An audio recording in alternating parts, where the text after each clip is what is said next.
যে জাদুর কলা খাবে সে সাথে সাথে শেষ হয়ে যাবে। বাচ্চারা কলা খাবে? হ্যাঁ, এই নাও। এই কলা খাওয়ার সাথে সাথে তোমরা দুজন শেষ হয়ে যাবে। বেটা কলা খাবে? হ্যাঁ আন্টি, কলা খাবো, কলা তো আমার অনেক পছন্দের। এই নাও। এখন তুইও শেষ হয়ে যাবি।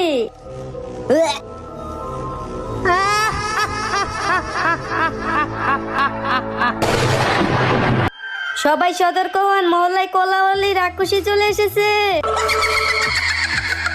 ওই রাক্ষসীটা সবাইকে কলা খাওয়াইয়া শেষ করে ফেলতেছে। কিরে রাক্ষসী, তুই সবাইকে কলা খাওয়াইয়া শেষ করে ফেলতেছিস কেন? এই কলার চোষার জন্য আমি একদিন শেষ হয়ে গেছিলাম।